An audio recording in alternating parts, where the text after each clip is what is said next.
Thank you so much. That was a lovely introduction, and I'm really happy to be the inaugural program speaker for this group. No pressure. But really, let me start off by saying thank you to many of you in this room, if not all of you in this room, who I know sent in public comments and participated at our public hearings around the new campaign finance rule that went into effect last week here in New Mexico. I'm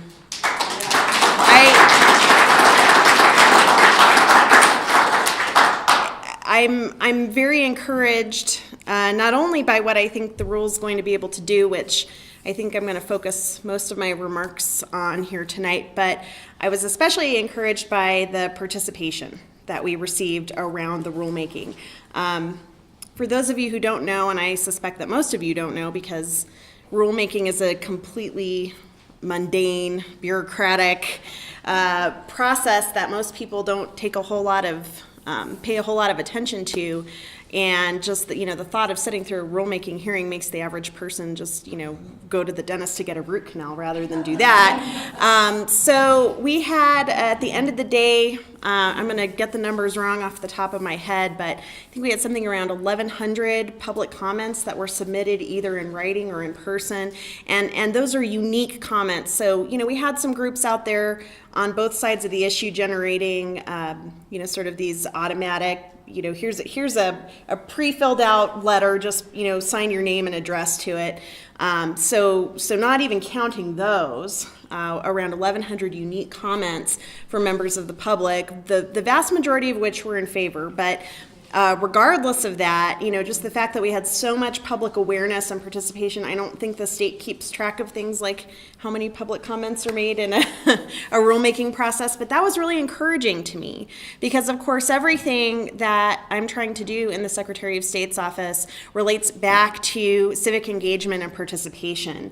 And, voting is the completely most fundamental form in my mind of civic engagement and participation. It's our civic duty. It's something that we should always do as citizens. And of course, if we want our leaders to reflect the views of the populace, we need to make our voices heard at the polls. So doing something more like getting involved in a rulemaking process and making your voice heard, it just sort of ratchets that up a notch. And all of this is to just say that at the end of the day, I feel very strongly that we went through a very robust, very interactive process. And it was interesting to me that so many folks, actually I should say so few folks, really at the end of the day, were not in support of this rule.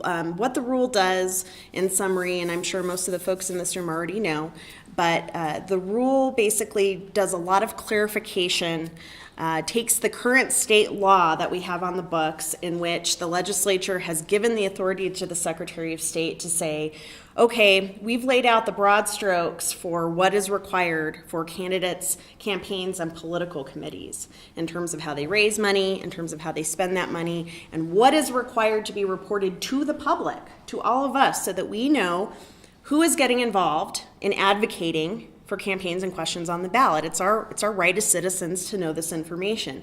So these are the broad strokes. Now, Secretary of State, you take this ball and run with it, clarify what needs to be done in actual practice, because the legislature necessarily and understandably does not like to delve into all sorts of minutia within law. Number one, because technology changes and real life intervenes, and number two, because that's just a lot of stuff to muck up into state statutes. So at the end of the day, the rule does a wide variety of things. It does things, for example, like explaining to candidates how they're supposed to report if they use their personal vehicle for campaign use. We've had a lot of confusion in the past here in New Mexico. Some folks, they'll just use their campaign debit account to pay for gas. That's totally fine and appropriate. Some folks have justified the purchase of an entirely new vehicle for their campaign, arguing that they need it to drive around the state. I know, I have put 75,000 miles on my car since I started running for statewide office back in 2013. So I understand that, but I need my car anyway. So it says things like, no, you can't purchase an entirely new vehicle. You can't purchase tires. You can't purchase a windshield, but you can pay yourself mileage. If that's more appropriate to you, to reimburse yourself mileage. Or please don't say that I made a payment to my Visa card. If you paid for something for the campaign on your Visa card, explain what you paid for and put that in your campaign finance report. So it does a lot of those things, which, again, here we are getting into the minutia, the mundane. I know this group is interested, but, most folks' eyes would start glazing over at the talk of that. But I think everyone in this room understands these are really important transparency mechanisms. It's important for the public to have this information so that we know how these funds are being raised and spent, and that our elected officials or desirous of being elected officials folks are following the law, that they're following the rules. And that's how we can work to ensure a more fair playing field and work to ensure that at the end of the day, the person who won did it fair and square, right? The person who won the election followed the rules. So that was, quite frankly, the bulk of what the campaign finance rule does. But as most of you in this room know, the most attention was focused on one section of the rule. There are 31 sections in this rule, and one section got the brunt of the comments. I feel bad for the other 30 sections a little bit, although they did get a little bit of love here and there. But and of course, that aspect of the rule was to clarify old statute that had been ruled unconstitutional through a variety of lawsuits ranging from Citizens United at the federal level to several local New Mexico court rulings that said that so many pieces of what we required in the Campaign Reporting Act were unconstitutional. And so they've been unenforceable and unenforced for years and years. We're talking 7-8 years now. And those primarily have to do with the spending of so-called independent expenditure or dark money campaigns in New Mexico. When you have an individual or an entity coming into the state or being created here in the state that wants to get involved in campaigns, not coordinating with the candidate, but spending unlimited, pursuant to Citizens United, unlimited amounts of money to help sway an election for or against a candidate or an issue. So this has been going on in New Mexico for the last 7 or 8 years, completely unregulated. And, some individuals, some groups have been reporting that information because they've gone ahead and formed political action committees under the auspices of the Campaign Reporting Act, and they've reported that information.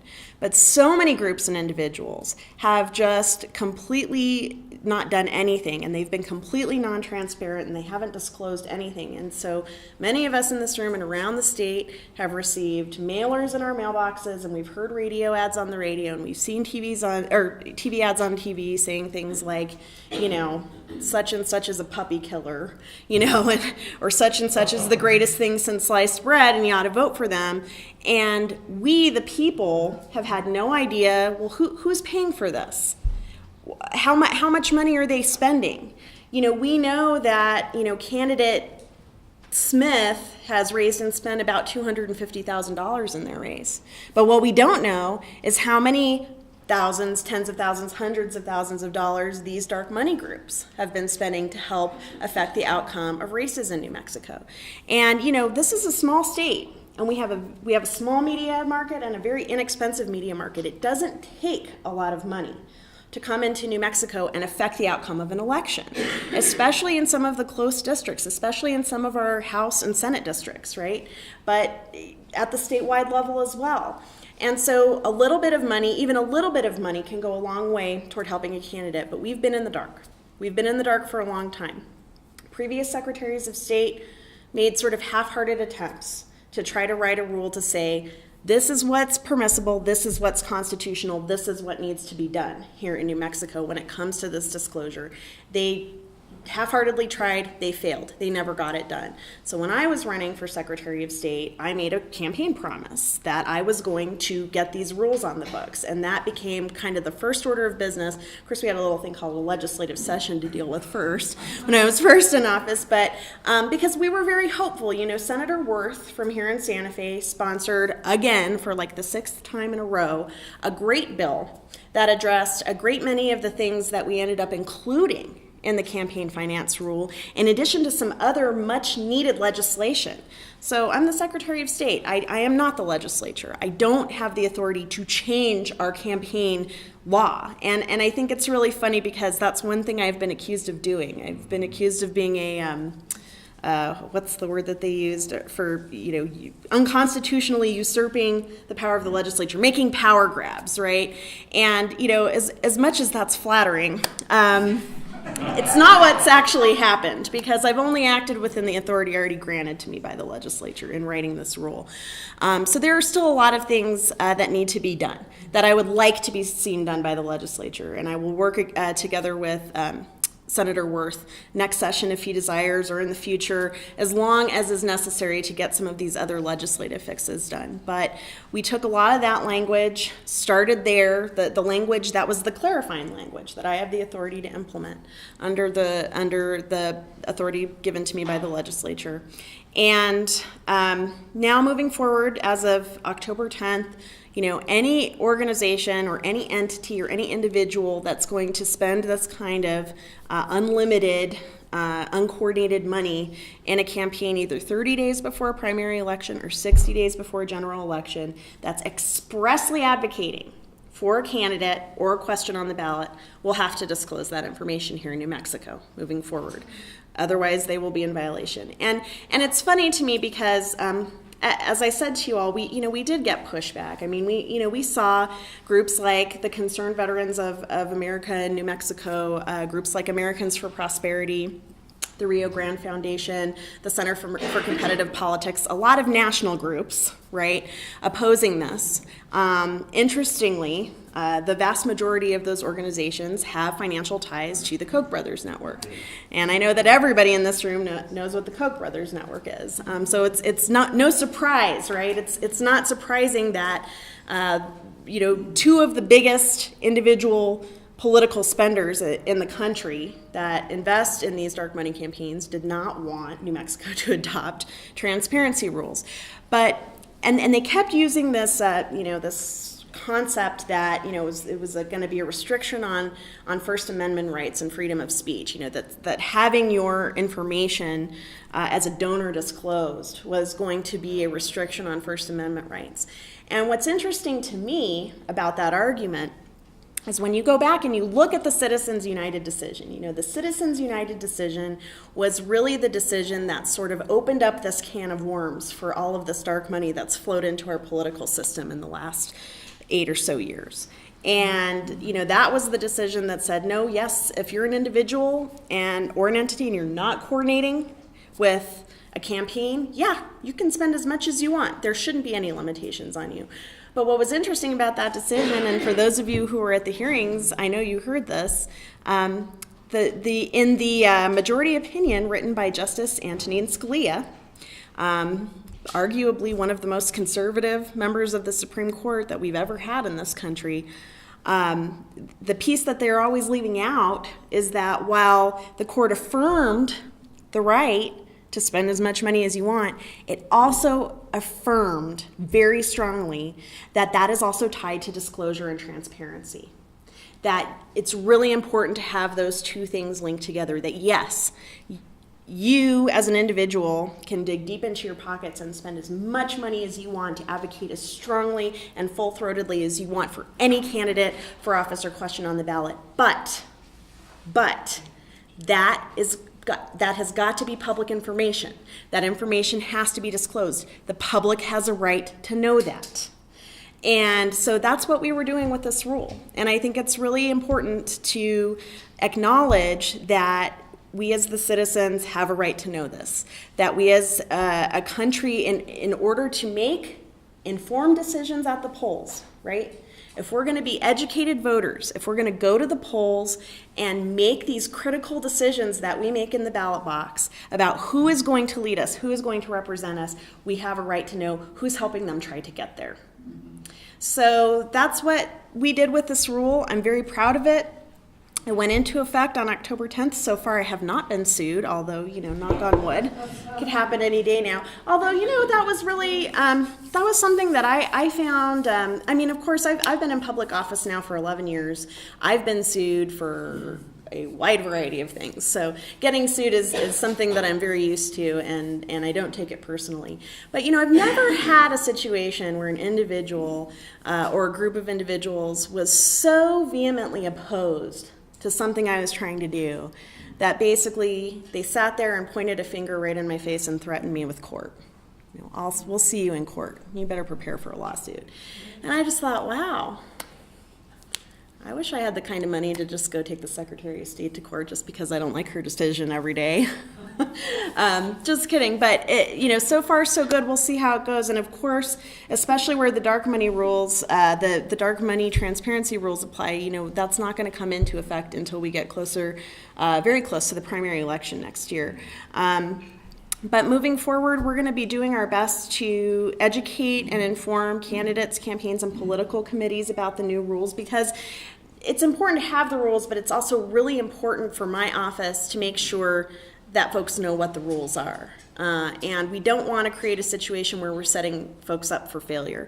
My ideal situation is that we have a state of candidates, campaigns, and political committees that is 100% compliant with our campaign finance law. I am not interested in playing gotcha. I am not interested in having to pursue civil action. I'm not interested in having to send nasty, threatening letters to folks saying you didn't get your report in or you did something wrong and now you're going to be punished for it. That is not my idea of a good time. My idea of a good time, or the word we use in the office, is the happy path. The happy path is that everybody knows what the rules are and everybody just follows the rules. Why? So we, the people, can know who is spending money, who is raising money, who is donating money, and how it's being spent on our political campaigns, because we deserve and have a right to know. It's that simple. So we're going to be working very hard to do this public education and outreach with candidates, campaigns, and political committees. I don't imagine that things are going to change overnight. That's one thing that I really want to stress. The goal of what we're doing with the public education, and when I say public education, of course we're trying to let the general public know, but we're really interested in having these stakeholders know and understand the importance of following the rule, right? But, we're going to do our best to boil it down into plain English to make it easy to understand, easy to comply with. And, the other thing about the campaign rule, sort of in the same realm, is that I think this is a great step forward, what we've done with the rule. I'm excited that we are going to have a whole lot better disclosure moving forward, but I don't think it's a panacea, and I don't want to give you all the impression that I think it is. The work is not done. There is much more work to be done. So this group in particular, the fact that you've all come here to give of your time on a Monday evening, it's Monday, right?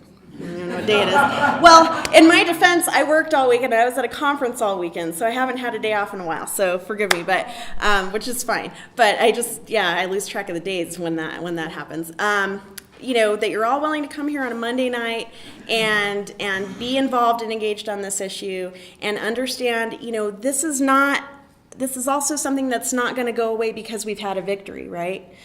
This is a constant, and this is the same with any aspect of our democracy, whether it be, a fair and level playing field in terms of money and politics, whether it be voter participation, or whether it be redistricting. I think these are sort of the three main pinnacles, the three main underpinnings of our democracy, right? And doing these things in a fair way that encourages, our democratic values is what's going to get us to a more healthy democracy in this country. But we're not going to gain victories and then everything's going to be good. I mean, look at what happened with the Voting Rights Act. 1965, African Americans finally gained the free and unfettered right to vote in the Jim Crow South. And what was it, last year, 2 years ago, the Supreme Court throws out all of those preconditions and throws it back to Congress and says, hey, Congress, you guys who haven't passed any real legislation in the last, 6 or so years, you can't even get an actual budget done. You've been passing continuing resolutions for the last, I don't know how many years. You guys need to just redo this formula. Okay, thanks. That's, so the point I'm trying to make is that, there's always going to be work to do on these issues. We're always going to have to keep pushing the ball forward. And, sometimes that can get tiring. And sometimes, fighting the incremental fight can be exhausting. When I talk to folks like Senator Worth or Vicki Harrison, the state director for Common Cause, who have together worked on Senate Bill 96, that a lot of our rule was modeled on, this year, to hear them tell the stories about how year after year for 7 years, they've been bringing this bill forth and trying to move it through the process and move it a little further and move it a little further and then get to this year and actually get it passed with widespread bipartisan support, with support from both sides of the leadership in both houses, and then to have it vetoed by the governor. That is so discouraging to anybody, right? And I understand that deeply. And, yes, I was able to pick up the ball at that point and run with it, which is great. But again, we have to keep moving forward, because if at some point we throw in the towel and give up on these fights, then we're going to concede the battle. We're going to concede it. And if we think that we've done enough, or we think that we have won, the final battle, just sit around for a few years and wait. It's going to come back on us. So I don't say that as discouragement. I say that as just a need to kind of always know and remember and tap into the notion that our democracy it's not a one-time gig. It's not a one-time deal. We don't just vote once and then go home and call it a day. We have to vote every 2 years. Forget that. In New Mexico, we have to vote like 5 times a year for like a million different things, which is another issue I'm working on. But that's beside the point, right? It's just the way that it is. And I know that over time we can continue making the change that we need to make collectively. And I feel very encouraged about this first step. I hope you feel encouraged about this first step, but we all need to continue working together. Last little thing I'll say, and then I'm sure, do you want me to take some questions, John? Here? Yeah. The last little thing I'll mention, it's not even a little thing, in regard to, there's so many things we're doing with regard to ethics and campaign finance and transparency in the office, and these are all interrelated things, and I could go on and on ad nauseum about all the little things, 'cause those are the things that get me excited and get me to work every day. But we're also making great strides toward improving our campaign finance information system, which is our state campaign finance website, which for those of you who have experience with it, there are some good things about it, but there are a lot of really annoying things about it. Unfortunately, with states, we always end up getting to this place where, we might do something at the height of technology one year, and then 2 or 3 years down the road, it's like yesterday's garbage. And we just don't have the resources as a state to continually do that. I went to the mat this last year for funding to make much needed improvements to the site. And unfortunately, the state, was just in such a poor position financially that they weren't able to allocate the money. So what did I do? I said, okay, well, the state can't give us funding, maybe we can find the funding somewhere else. So I've created a partnership with an organization called MapLight. MapLight is a 501c3 nonprofit organization that builds public databases and builds them in a way, let me say this, they build databases of public information.